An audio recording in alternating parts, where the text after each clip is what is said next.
ข่าวเพิ่มเติมเกี่ยวกับการช่วยเหลือคนลาวติดถ้ำสบายดีท่านผู้ชม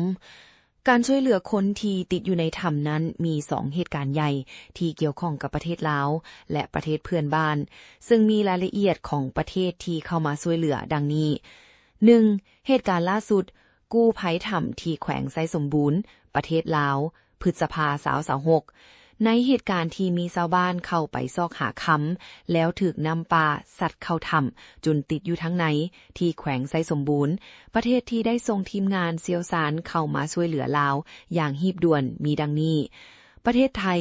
ส่งทีมกู้ภัยและนักดำน้ำเชี่ยวชาญที่เคยผ่านประสบการณ์กู้ภัยถ้ำหลวงเข้ามาช่วยเหลืออย่างเต็มกำลัง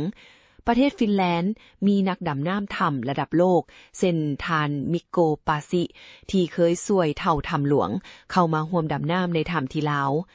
ประเทศจีนร่วมส่งทีมงานและเครื่องจักรอุปกรณ์เช่นเครื่องสูบน้ำขนาดใหญ่เข้ามาช่วยสนับสนุนประเทศอังกฤษมีผู้เชี่ยวชาญด้านการกู้ภัยในถ้ำเดินทางมาสมทบ 2. เหตุการณ์ระดับโลกกู้ภัยถ้ำหลวงขุนน้ำนางนอนประเทศไทยปี 2018 หากท่านหมายถึงเหตุการณ์ประวัติศาสตร์ที่ช่วยเหลือทีมฟุตบอลหมูป่าอะคาเดมี่13ชีวิตอยู่ถ้ำหลวงซึ่งอยู่ใกล้กับชายแดนลาวและเมียนมาเหตุการณ์นั้นแมนประเทศลาวและอีกกว่า20ประเทศทั่วโลกได้ร่วมแรงร่วมใจกันไปช่วยเหลือประเทศไทยโดยมีประเทศหลักๆดังนี้ประเทศลาวได้ส่งทีมกู้ภัยอาสาสมัครมูลนิธิช่วยเหลือคนทุกข์ยากแห่งสปป.ลาว1623และผู้เชี่ยวชาญระบบโซน่าไปร่วมค้นหาประเทศอังกฤษส่งนักดำน้ำถ้ำระดับโลกที่เป็นผู้ค้นพบเด็กน้อยเป็นกลุ่มทำอิฐ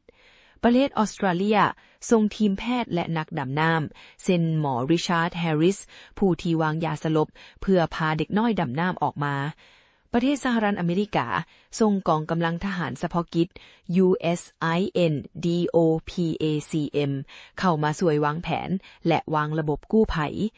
ประเทศจีนญี่ปุ่นเมียนมาเบนซิกฟินแลนด์และอีกหลายประเทศที่ส่งทั้งนักดำน้ำวิศวกรระบายน้ำและอุปกรณ์ทันสมัยเข้าร่วม